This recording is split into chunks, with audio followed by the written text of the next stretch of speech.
We are representing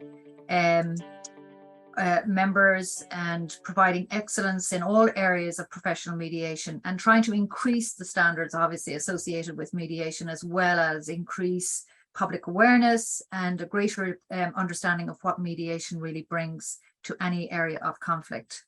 So today we're going to be, asking you a little bit about your experience in mediation. So we'll have a poll later on to look at that.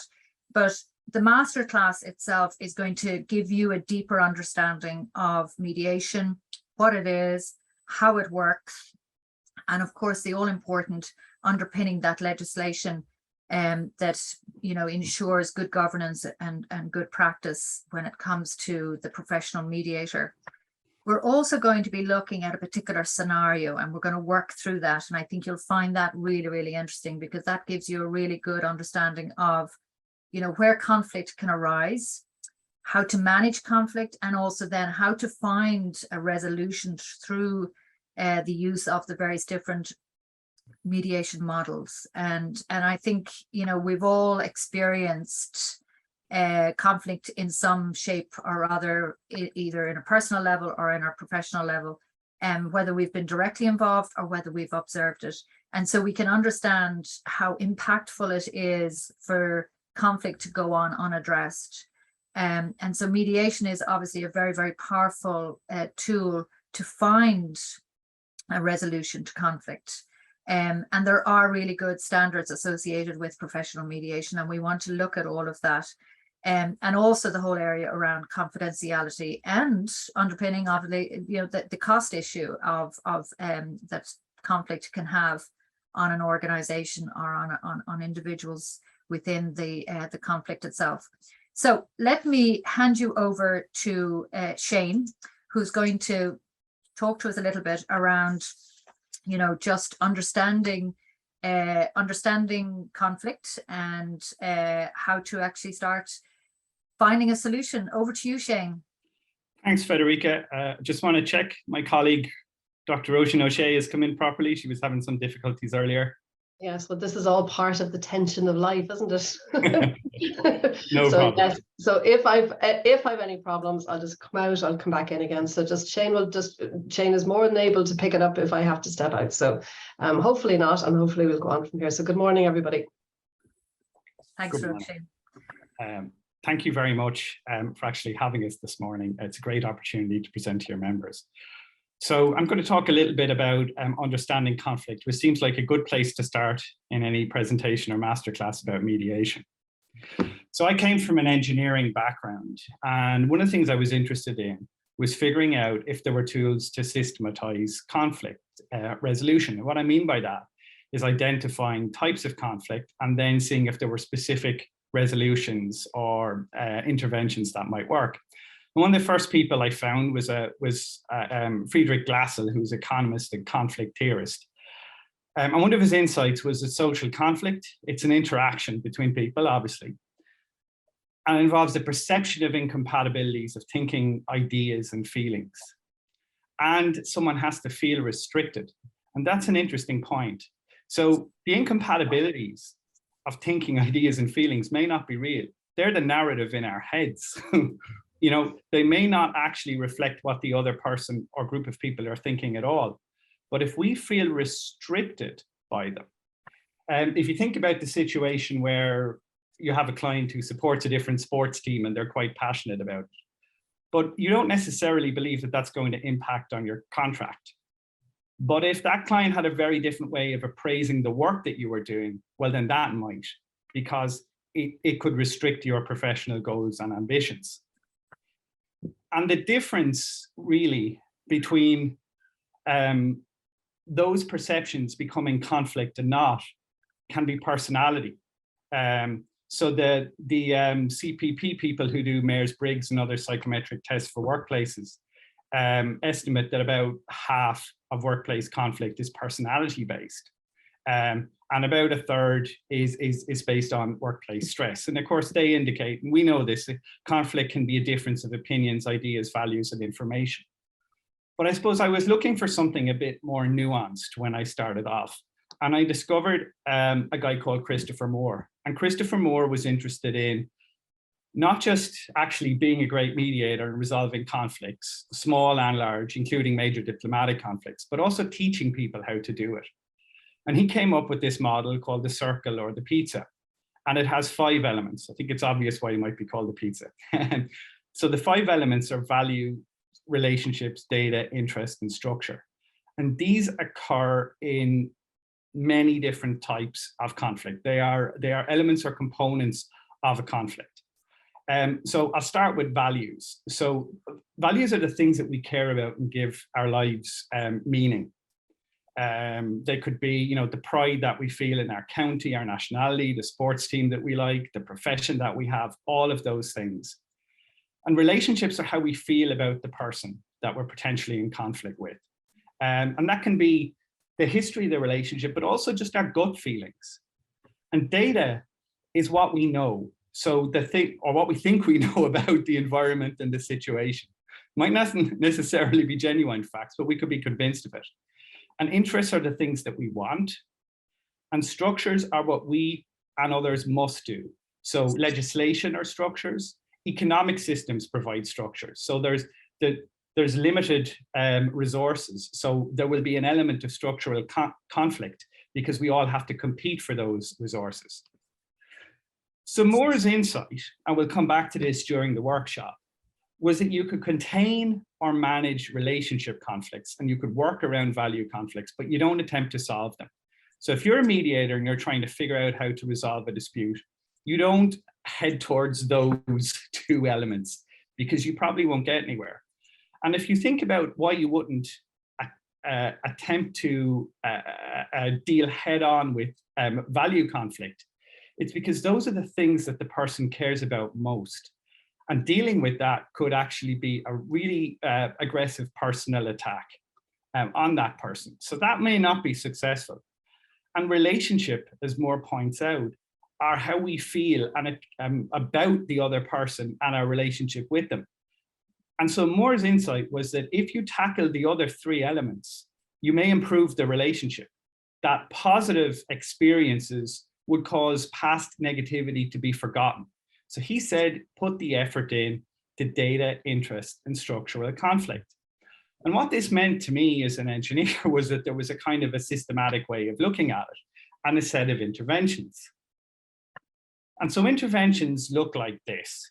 So, for example, if you're thinking about data, you could think about people developing agreed processes to collect and interpret the data, identify what data is important for decision making. Roisin and I had a case once where 2 ladies who ran a business were convinced that the other was making terrible decisions regarding inventory and stocking.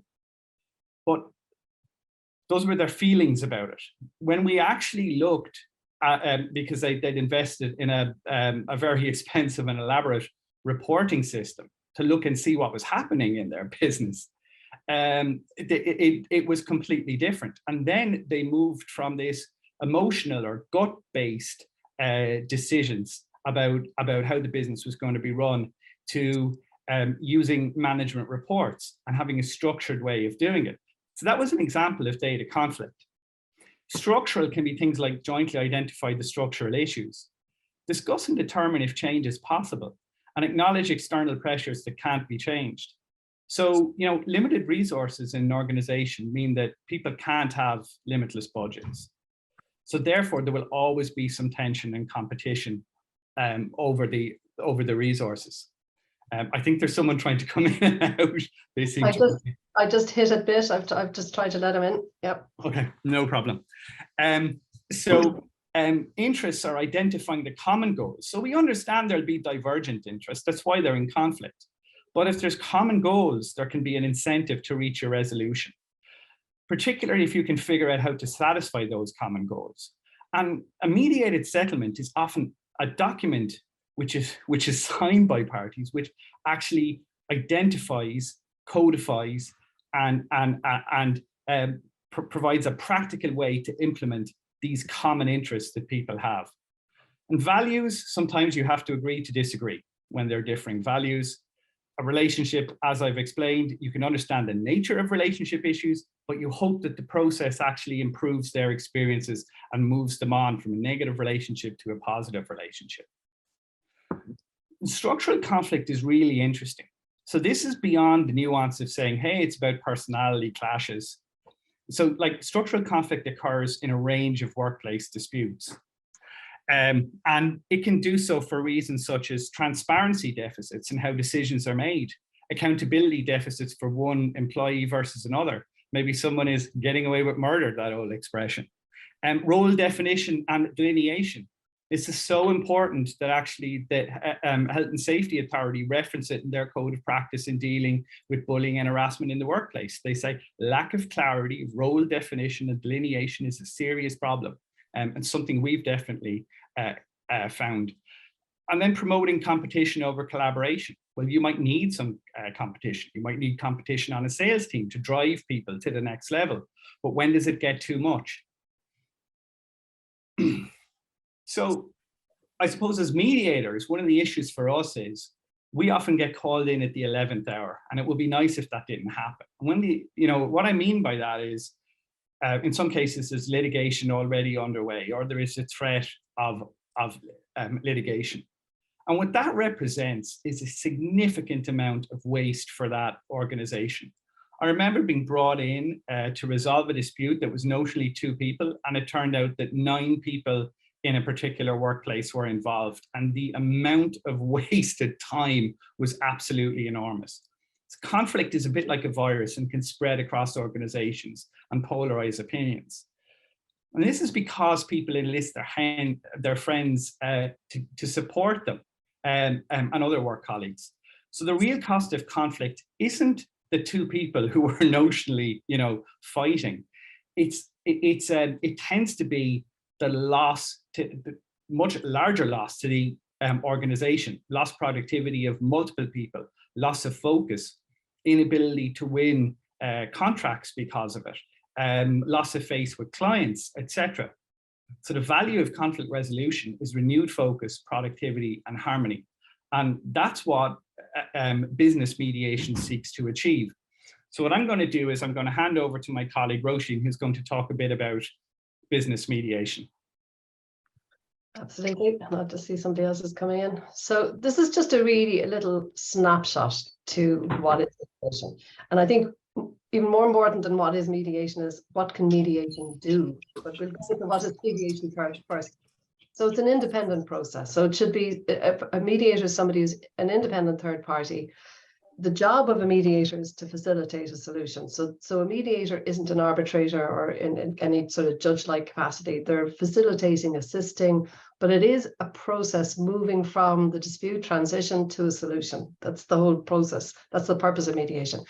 And the characteristics of mediation is that it's conciliatory. It's not adversarial. Yes, people will take sides. Some very high-level commercial disputes, there can be a lot of tension and a lot of adversarial thinking. But the job of a mediator is to pull back from that adversarial space and start thinking about finding win-wins, which is a compromise piece. And the intention of mediation is to create long-lasting agreements. And I can say 12 years in and 530 cases completed, I can say with pride, and I maybe as a mediator shouldn't take pride in this, but none of our agreements over the 12 years have fallen. When I say fallen, have been unraveled or undone. Because clients are very quick to tell you if there's an issue with the agreement later on. But the key thing is, because it's their agreement, it is more likely to last. Next slide, Shane. And what kind of mediation is in the business world? So it's very broad. It's pretty much everything. Workplace would probably be the most common piece that people think of, but you've got stakeholder disputes, business to business disputes, business to customers or business to client disputes. And within those, you've got shareholder partner disputes, buy-in, buyout negotiations. We've had several of those. Succession disputes within the business context. So moving a business down through in the family members, breach of contract, property, landlord, tenant disputes, general civil litigation. personal injury negligence actions, breach of contracts, etc. So it's really broad. Mediation is possible for all of these types of disputes. And we've actually done all of these types of mediations in the last decade or so. So the next slide, Shane, thank you. So when to start mediation? Well, the simple answer is as quickly as possible. And one thing that Shane highlighted is that invariably we are brought in very late. Mediators are brought in very late on into the dispute, particularly in the business context. You could have business partners struggling with a poor business relationship for maybe 4 or 5 years. Possibly family members have become involved because, you know, maybe there's a new partner, a new wife, and they're involved in the business. And people really try and avoid dealing with conflict. But the longer you let conflict go on, the more embedded it becomes, the more tribes are built up around the parties within that conflict. So quickly as possible, generally within a few weeks of becoming aware of a dispute. So the earlier the intervention, the better. So if it's a business dispute that's a net issue, you can use one model of mediation, which is shuttle mediation, which can be done over 1 or 2 days. If it's a workplace dispute, generally you do about 4 sessions over a few weeks because you're trying to work with the parties to transition them, to change and move towards a work plan. And I think the really important point I want to get across today is that mediation is possible at any point. So litigation could be well underway, you could be 2 years in and an awful lot of money spent, but you can adjourn any legal proceedings to have mediation at any time if the parties agree, right up until the point that a judge makes a final decision. And really, realistically, judges rarely make the final decisions in disputes. It's actually usually settled. So why not settle much earlier? Come to mediation and try much, much earlier in the conflict to sort it out. Next one, Shane. So when can business mediation be used? So business mediation, as we've discussed, it's much broader than just workplace mediation. So very simply, where there is a dispute in the business world and a genuine desire by the parties to resolve it, that's when mediation can be used. There needs to be an incentive for resolution. So there needs to be skin in the game. I mean, I do remember one mediation we did with a person who was renting space from a landlord, and it was for a dental practice, but the tenant hadn't paid any rent. The owner of the property wanted to sell the property. There was no skin in the game in the sense that the landlord just wanted this guy gone. He didn't want to negotiate with them, even though they did come to mediation. It's particularly useful if the dispute has a clear set of issues. So bullying and or harassment, workplace grievances, settlement of a customer-client claim, breach of contract by a supplier. And as I discussed earlier, like partner-to-partner disputes, that's very common. So business partners. One of the things we've seen really clearly is that when people set up a business together, they're really excited about the new adventure together. They think about all the positive things. What they don't think about is, how do we resolve disputes? And there's only one sure thing about the human condition. We will have disputes with one another. So anybody setting up a business should have a good dispute resolution process within their agreement between each other, and quickly go and get mediation when the first dispute arises that is going to cause underlying tensions. Shane? So the huge benefit of mediation, and I can't understate this, is confidentiality and costs. There's these two main things. So if you have a civil dispute and it's in a courtroom, it's open to the public. You know, so if you have a business dispute, it's not held in camera. In some circumstances, if there are exceptional circumstances, it may be, but generally speaking, civil disputes are wide open to the public. So your business, your company, your partnership, your dental practice, it's in an open courtroom and it's open to reporters. So most businesses don't want their dirty laundry out in public like that, because it's also sensitive material, can get disclosed. So mediation is completely confidential. So it's a lockdown. And if agreement isn't reached, whatever is discussed during mediation cannot be referenced later on in a courtroom. It's closed off in this space to allow the opportunity to come to settlement.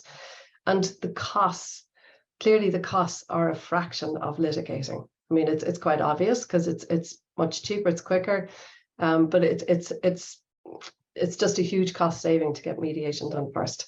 So the mediation process, this is just a very simplified view of it. You know, you do initial individual meetings, move on to joint sessions, drafting of an agreement, review the draft agreement, and then sign it and close, and that's your loop. So in a civil and commercial mediation, you'll do a mediated settlement, which the Act refers to as a mediation settlement. So that's the output of mediation. And in a workplace scenario, generally speaking, you're creating a work plan, and the work plan would operate for 3 to 6 months past the end of mediation to improve the professional relationships and to ensure that there's a review within that work plan just to check everything's okay before the process ends. So Shane, thank you. So what do I look for in a mediator? Well, we're here today representing the Irish Professional Mediators Organisation. We're a professional membership body. I know a couple of other members of ours have logged in and a brand new member as well. So we will ensure that our members have qualifications and undergo annual CPD. You need to look for a mediator who's a member of a professional body like ours with a code of practice, with complaints handling procedure, that the mediator has appropriate experience. The Mediation Act allows you to ask a mediator, and they have to tell you in the Act how many cases they have done like this. So if you have a particular type of dispute, like say a business partner dispute, you can ask the mediator, how many business partner disputes have you done? Or anything like this, and they have to tell you. So be very upfront and ask the questions. If other expertise is needed, so mediators can have other competencies. They mediate first and foremost, but they can come with other professional backgrounds like finance, law, psychology. So, you know, finding a mediator that has those extra competencies, you know, check that and understand what they have. And then a mediator should be able to tell you that they have a plan. What is their process? How is that process going to hopefully move you to resolve the dispute? So next one, Shane. And the key point is, legal processes are not designed for the resolution of interpersonal disputes. So, you know, it's the feelings of personal distrust, anger, disappointment, frustration. Those often drive that decision to go and litigate. So those feelings will not be resolved by litigation because the courts are not for that purpose. But mediation can. So in mediation, you can not only deal with the legal issues that are in dispute, whatever those pieces are, you can also deal with those feelings of distrust, anger, and disappointment that have led to this moment. So it's a very holistic process. It's not counseling, but it very much is a supportive space to help people look at what's happened, vent it, get it out, get into a structured solution process, and resolve. And that's the beauty of mediation, because it looks at the whole picture, not just the technical pieces that might form the basis of a court case. And Shane? So let's do 2 polls. Yeah, we have 2 quick little polls that we're going to just ask you, because we just want to see in the room. The first one is, have you used mediation in your professional life so far? So that's either being party to a mediation or actually having triggered it within your organization. Lots of answers coming in.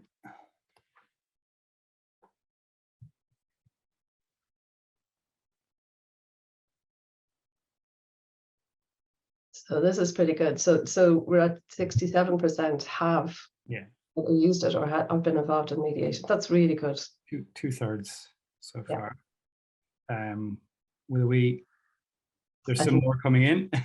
There's a bit of lag. We'll give it another. Just go another few seconds. Yeah, there's so many more of you here today than we were anticipating. So thank you for coming, but we're a bit startled, to be honest. But it's excellent. I mean, to see such interest is fantastic. Yeah, I think we can end it there. I'll end it. Almost at 70%. That's absolutely amazing. And the second question then, and that's the result. Let me just go on to the next. Yeah. So the second question is, would you consider using mediation to resolve a business dispute? Very positive so far. Are we talking to the converted today? I'm thinking. Is everybody here because they actually already support mediation? But that's good in itself. Yeah. I know that we have students here today. We have some master's students. I know we have some business people here.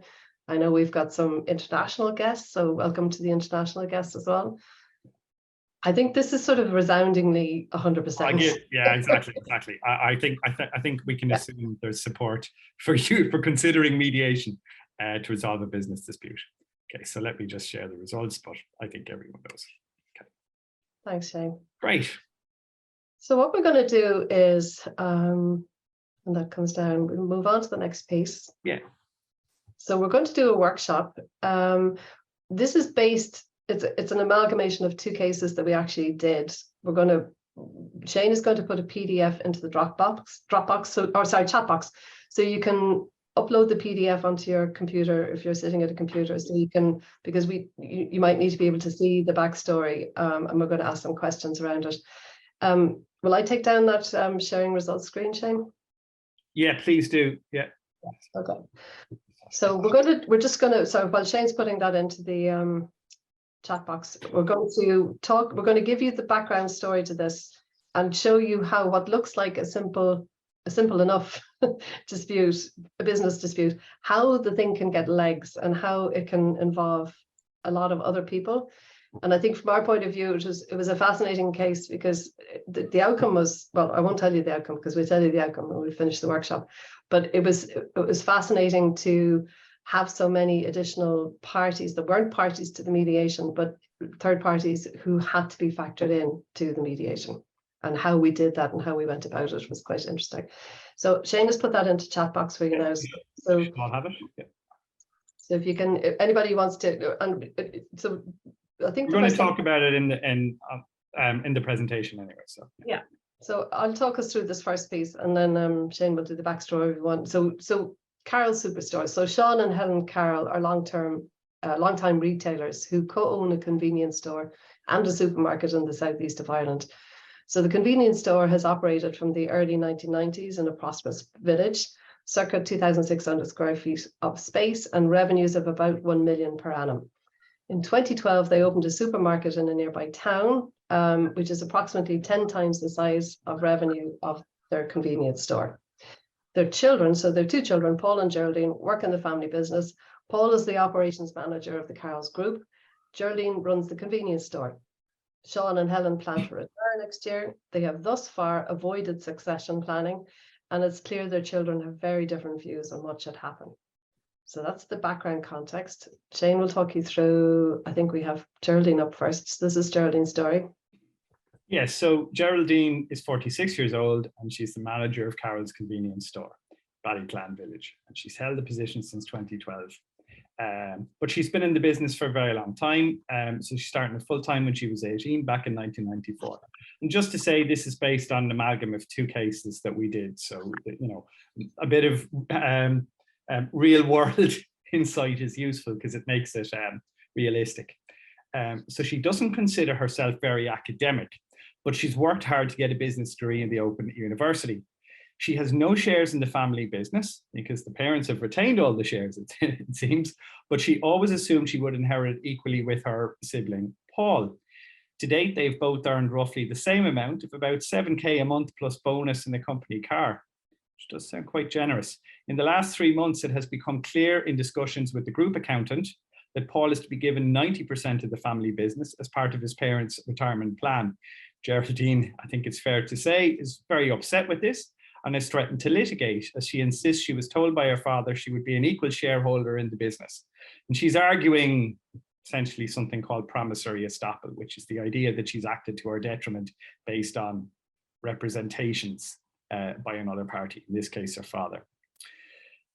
So she resents not having been assigned shares in the business up until now, as she has given, in quotes, 28 years of her life to it. So I think we can say that she's not particularly happy, and she's apparently found this out from the accountant rather than anyone else. Will I do Paul's story or will you, Roisin? No, I'll do Paul, yeah. So Paul is 41. He's the operations manager of Carroll's stores. So he's the overall operations manager. He finished his UCD Law and Business degree in 2004, and he took a break from the business to complete his MBA in 2015. So he was very, very proud of his business academic education, and very much made the sister very aware of the fact that she was less than in this particular space. He believes with some justification he has been groomed to take over the ownership and management of Carol's superstores. The group has borrowings of about 3 million, and he believes they will need to double the debt to expand both stores in the near future to remain competitive. He also is thinking about seeking new investors. He believes his sister is overpaid and inefficient, indulged by their father. He wants to have a rationalization of costs, which he believes will be key to managing the increased debt over the next few years. And as part of the succession plans, he is advocating for paying off his sister so he can run the business by himself. But that payoff is based on his understanding that 10% at the most is what she might be entitled to. The franchisor, so we have a franchisor involved. The High Value Group has expressed misgivings about Geraldine's management of the convenience store, insufficient growth, high costs, and issues with food hygiene. So that's the backstory of Geraldine, Paul, and the parents. So it was the trigger for mediation was, oh, I'm trying to think who actually first contacted us. It was the mother. The mother. Yes, it was the mother. The mother contacted, well, it's an amalgam of two cases, but they're very similar starts. And the one that was most reminiscent of this, the mother contacted because her actually it was the GP. It was the GP had told her she needed to work out some kind of resolution here. The stress was going to kill her. Was significant. It was damaging her health, and the entire family was constantly distressed over this issue of succession. So I think it's fair to say they were rowing vocally on a daily basis about this. So we're going to move into some questions. So what we want you to do is to use chat box. So we're going to go to the first question, look at chat box, we'll look at some answers, and then we'll discuss and move on to the second question. So who is involved in this dispute? So if anybody's got any thoughts on who all is involved in this dispute, and try and think broadly about it, maybe.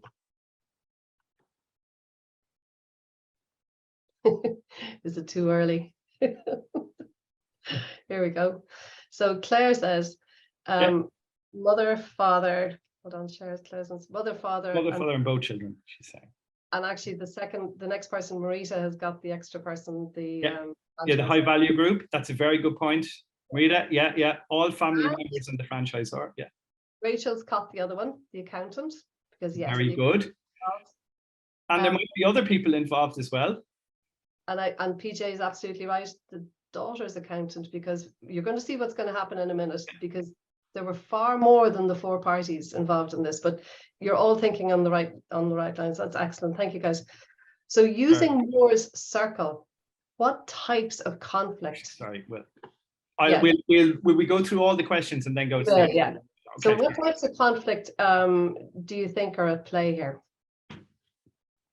Oh, and Ambry said the employees. Well done, Chris. Yeah, absolutely. Exactly. Yeah, Chris. Yeah. Data. Yes. Thank you, PJ. Yes. All of them. Yeah. Bob, you're absolutely spot on. Fair comment. Yeah. But yeah. Can you just remind us of the Moore's cycle for the types of conflict? Actually, just there's five pieces in that. So we have relationships. Yeah. We have values, so the things we really care about. We've structure, such as economic competition. We have interests, and we have data. So those are the 5 pieces. So very good point, John Fitzsimons. What about the firm's banks? Yes, the firm's banks will absolutely want to throw their spoke into this. Because ultimately they're the ones who are going to be asked to finance this, and they will look very carefully at any agreement that's reached. Yeah. And they already have provided finance. So yes. Really good. What information is needed? So when we say that, we mean what information do the mediators need to gather up to discuss succession planning? In other words, to facilitate the negotiations around succession planning. What are we looking to gather up here? Existing will. Very good, Rachel. Now, there is an issue around wills. I'll move on. Let's see what other tax advice. Brilliant, Hilary. Yes, exactly. What other stuff do we need? So it's really interesting just to see now that you've triggered our thought process on this, Shane and Roisin, that, you know, while initially we might have thought maybe it was the brother and sister, maybe the brother and sister and parents, to recognize actually this is such a huge pool of people who potentially are involved. And a very complicated dispute. So we have accountants showing successive company today. Yeah, so that relates to the valuation of the business, law surrounding inheritance. It's not just inheritance, there's also to do with promises. But anyway, information regarding who informed the accountant of the 90%. That's a really good question, Mairead. Absolutely. How did it come to be that Geraldine is told by the accountant about this 9%? During a meeting to discuss the account. High value group reports, exactly. The franchisors expressed some misgivings about a range of things, some very important, including food hygiene. That's not something that could be ignored. The business. We actually had to ask a question there, and we discovered that a warning notice had been previously issued that the daughter had put in a drawer, hadn't told anybody about, and there was a follow-up, you know, second to final type, you know, we're going to remove your franchise type. Yeah. When mediation started, we realized there was a very significant issue with the franchisor. Yeah. Management structure and who does Geraldine report to? Excellent. Well done, Rachel. And the bank view, high value group, legal firms, John, that's excellent. Thank you. So yeah, so you're all thinking like, so there's the role of the mediator at the start of a mediation, all mediations really, is to first gather all the relevant information in. You wouldn't help to start negotiations get underway without actually understanding all the pieces of the puzzle that need to be dealt with.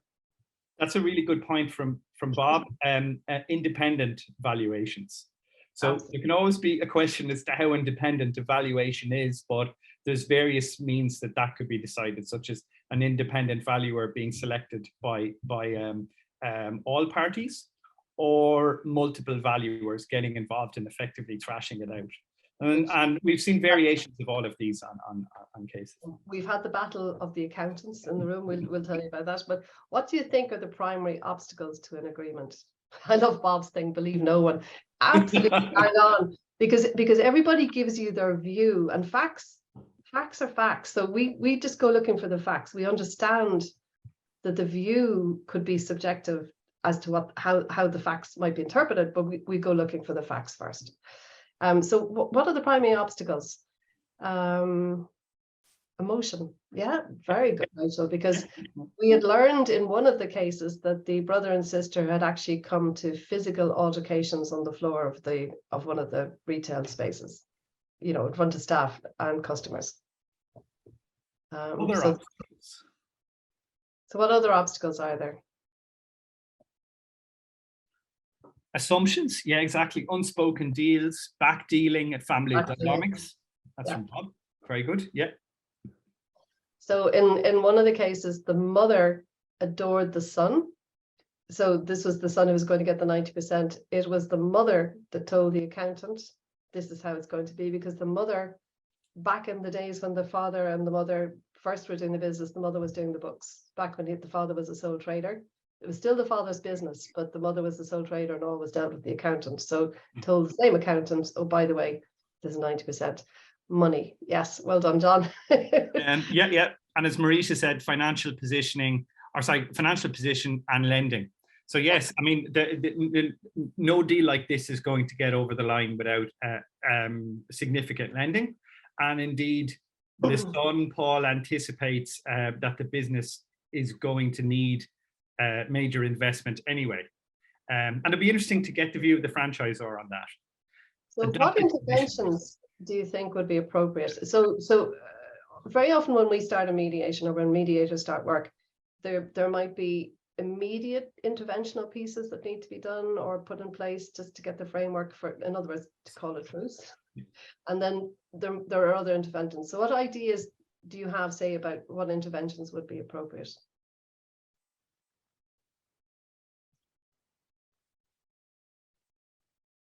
Yeah, triage, exactly, Bob. That's exactly, because I see when people come to a mediation, what I see that happens is that it's they're coming to the ED, they're coming to the emergency department because the conflict is out of control. They're not able to manage it themselves. And what they need is emergency triage. So quite often you might be doing a very short upfront peacekeeping, short agreement. When I say peacekeeping, like, for example, with the brother and sister, that they will not physically assault one another on the floor of a shop, that they will not, so you can actually put some very fast, now you don't use language like that, but that's the effect of what you're trying to do. So you're trying to call peace. What's really interesting, Roisin, is that so Marita and PJ have hit on the same thing, which was there's significant risk to the franchise at the moment, and there's an awful lot of value tied up in that. They have many millions in revenue tied up with being associated with that franchise. So that's triage, number one thing, maybe.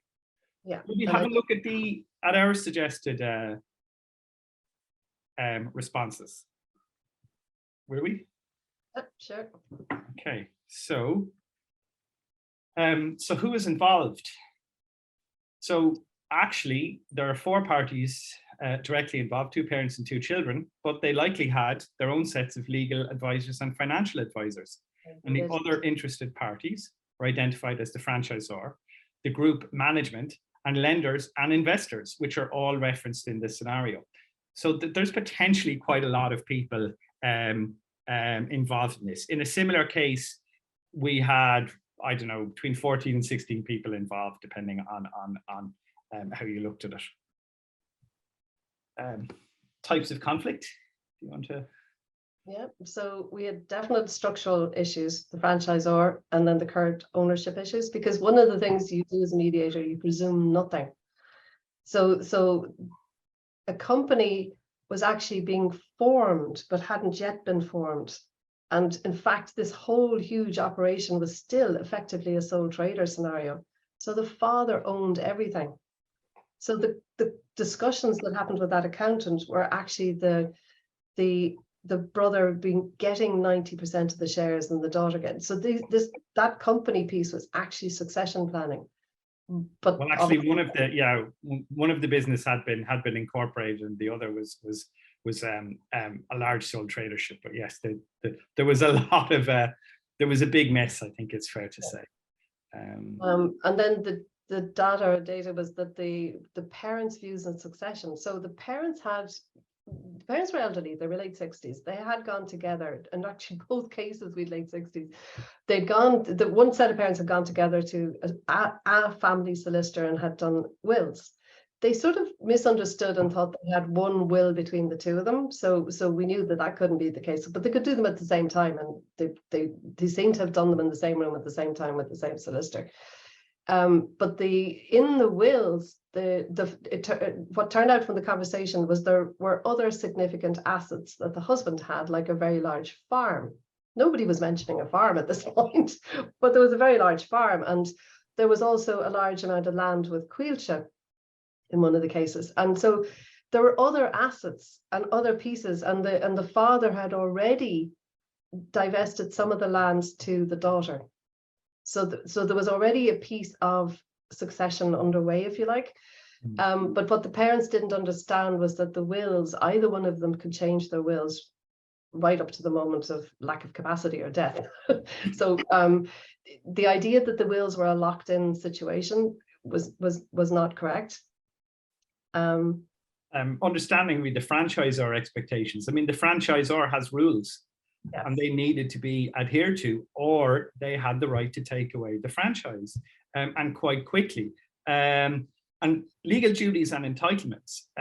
So there was a difference of opinion, but there seemed to be case law supporting at least some of the position of the daughter in relation to her expectations of a part in the business. And there was a bunch of things in relation to interest. I think we had them in the chat box. Future power and control, money, respect, independence versus part of a franchise was an issue in relation to values. So, the daughter didn't necessarily want to be part of a franchise and was indifferent to them. On the job experience versus academic qualifications was another, let's say, value difference that the parties had, but also the parent or the children had, but also their parents did. And relationship, you know, you'd sibling relationship issues, parental favoritism, relationship with the franchisor, professional advisors, etc. Because it's curious how the daughter was told by the accountant and how the accountant came to learn that. So, you know, there was a lot of things going on there. There was also in one case, the mother adored her son, the father adored the daughter, the mother and father, in one of the cases, right in the middle of the negotiations with the franchisor, the mother came to us and said, I want to start negotiating a legal separation from him. I'm done with him. Yeah. Could you start that as well? And we just said, no. We've got one mediation underway. We got to get that done, and it's unlikely that we do your legal separation as well. And it didn't happen. It was just an argument that they were having in the background. Bob says mediation is always a distress purpose, focus on reducing the temperature and stop them from destroying what they are after. That's a really good point.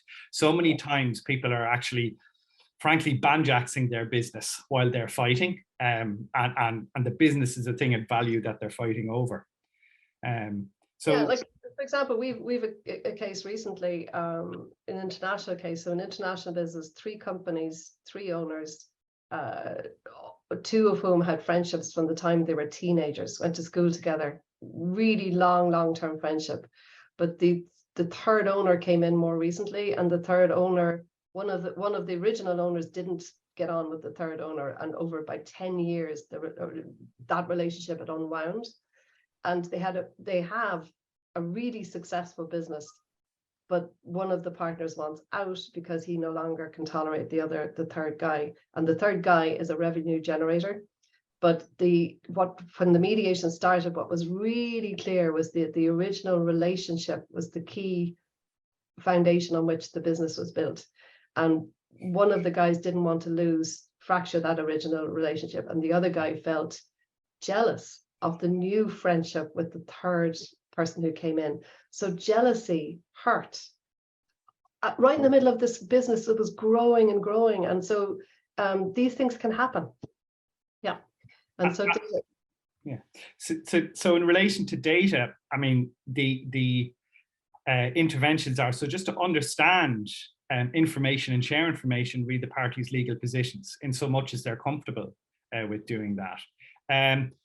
There has to be, you know, a level playing field and understanding or in having this data. So current ownership and finances, are the parents' views on succession aligned, as Roisin was mentioning? You know, valuation of the business or different independent or different valuations, and can they reach, you know, a compromise position? So Shane, I just want to go back to the first point, the information, read the parties' legal positions. One of the things about the Mediation Act is in 3 places it defines the interaction or the role of a solicitor in the mediation process itself. So the Act says, you know, that the mediator should make sure that the parties understand they should have legal advice at the start, during mediation, and before they sign anything. So the role of a solicitor is actually really important and really key to a mediation process, because you as a mediator don't give legal advice. You do set out the context, you do provide information, you do signpost them to information, but getting an understanding of their legal rights, we find that is fundamental to understanding, because they're negotiating from an informed position. So we always check have parties got a solicitor that they can go to for advice.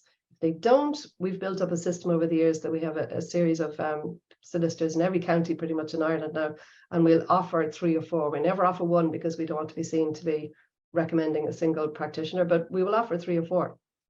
And that is probably the most supportive piece of mediation, because the parties are negotiating in the comfort of having legal advice behind them. And I think one of the things that Shane said to me was, if you have a dispute that goes to court, you will have 2 sets of legal advisors telling the parties a view. They won't both be right. And it's a roll, sometimes it's a roll of the dice, but they won't both be right. Whereas in mediation, the legal advice can all be right.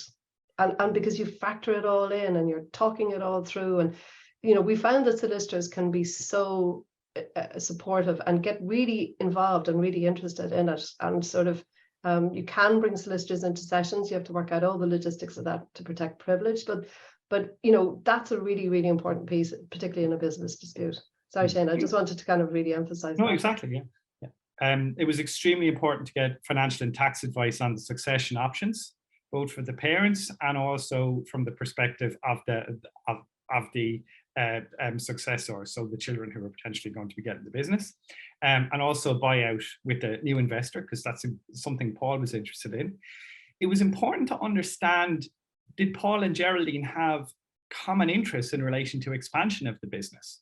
Was this something they considered, that they could actually work together and it could be complementary in terms of a new enlarged business?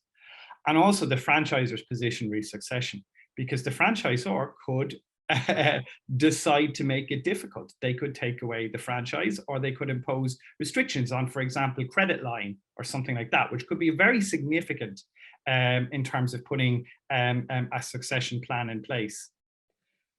Obstacles. Well, this was a long mediation, and it did feel like we were climbing a mountain. I think we've covered some of these in the chat box, but they've been referenced in the chat box. So hostility, miscommunications, blurred professional boundaries to siblings. I mean, the hostility was intense. Understanding legal obligations and entitlements, realistic financial planning, and anxiety over changes to the family business, and also the parties' own anxiety over what was going to happen next.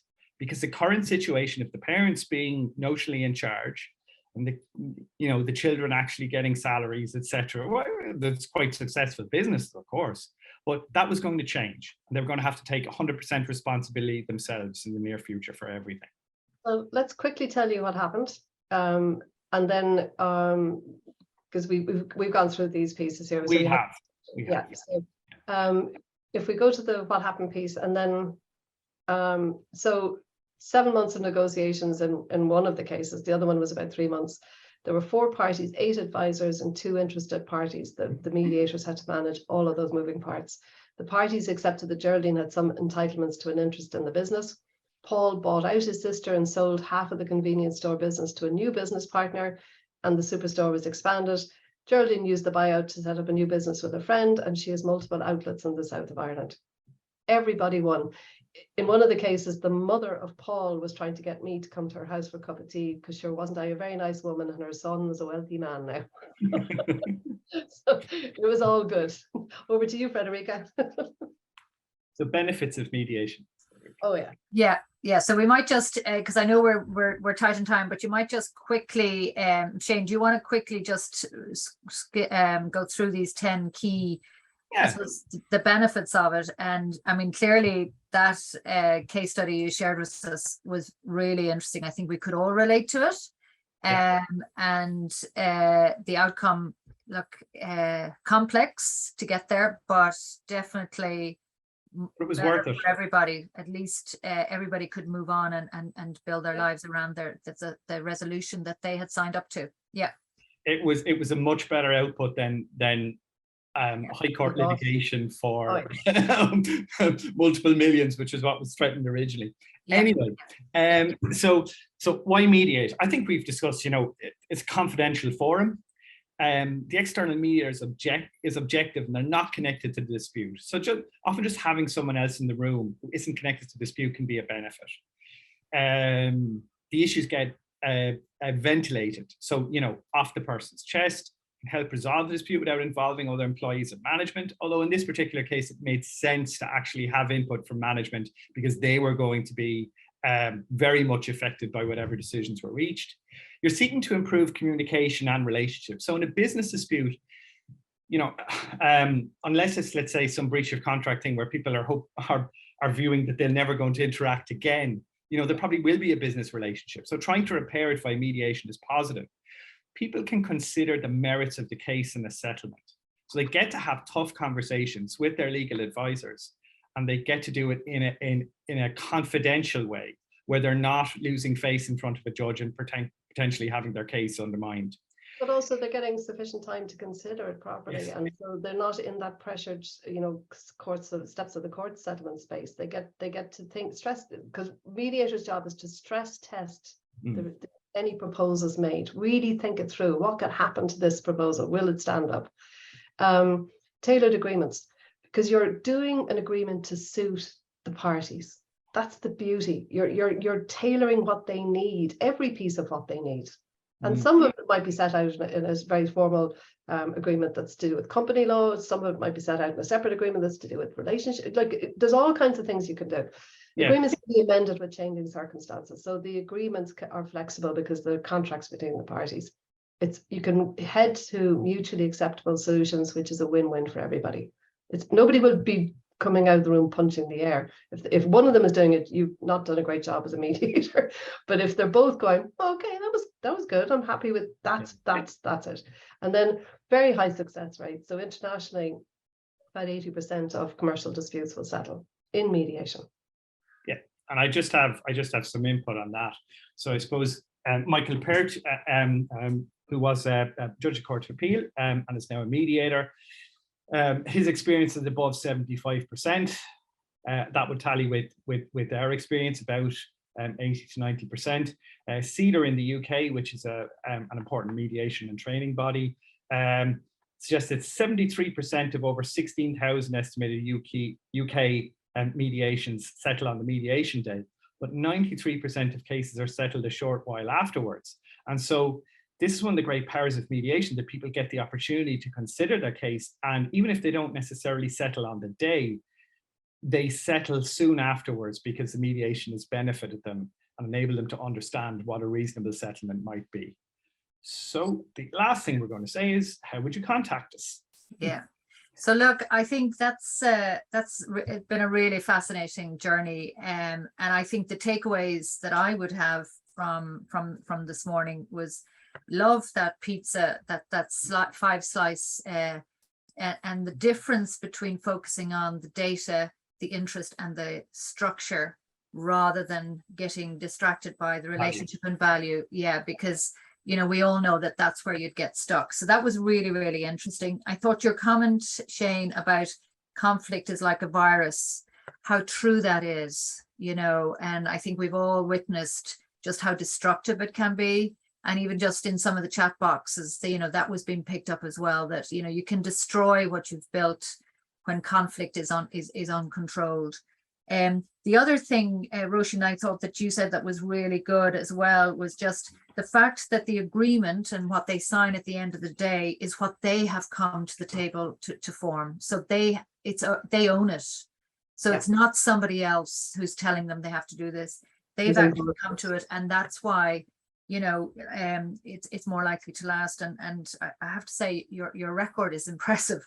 For 10 years in business, to have over 530 cases, and for a mall to have stood, that's really, really good.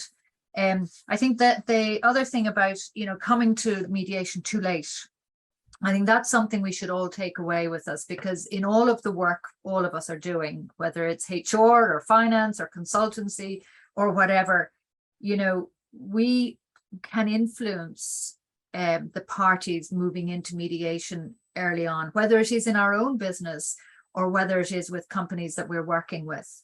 So I think it's really good for us to understand this model and just how impactful it can be. So thank you so much for sharing that.